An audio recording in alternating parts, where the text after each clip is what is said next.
Hey guys, it's Kuramonte here with iCarry. Today I'll be going over the Yasuo wall dashes. But before we get into the video, it's important to keep in mind that Yasuo's wind wall also gives vision of Fog of War and jungle minions. This can be a lifesaver if you don't have a ward or a trinket to get vision of the minion that you need to dash to. First, let's take a look at the dashes through Krugs. For the small Krug, it doesn't really matter which side you dash from, you can dash through both sides. However, for the larger one, you can only dash through it one way. And then for the double dash, it requires a little bit more practice, but once you get the hang of it, it's pretty easy to do. Okay, and now let's take a look at the crop dashes.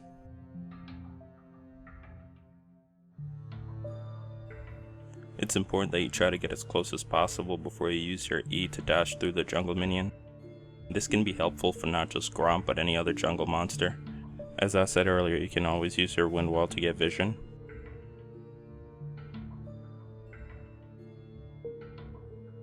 For the main buffs like blue and red, you can only really use your minions to get through walls.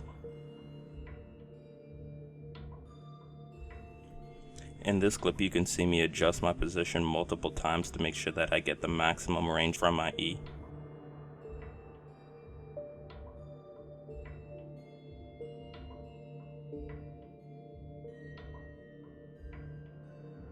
Now for the red buff dashes. The easiest way to learn these dashes is to try to copy the ones in this video. But if you find yourself struggling or dashing through the minion but not making it past the wall, it is most likely because you're not dashing at the right angle or you're dashing too soon.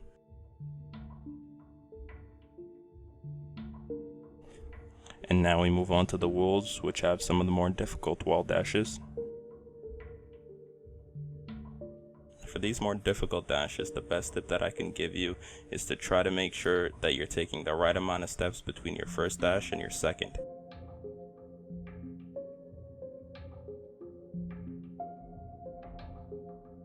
Now let's move on to the hardest dashes in the game, at least in my opinion, which would be the raptors.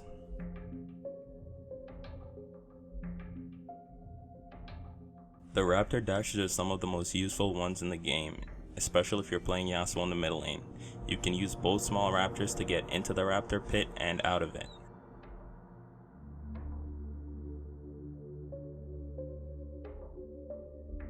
This dash was probably the second hardest dash for me to do, so I'll go over it again in slow motion.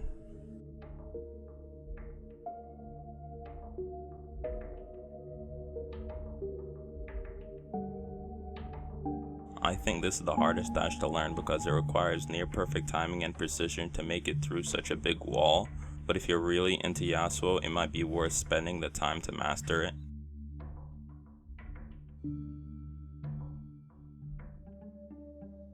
Thank you guys for watching, and if you liked the video, feel free to check out my website at iCarryLegends.com, and until next time, best of luck in solo queue.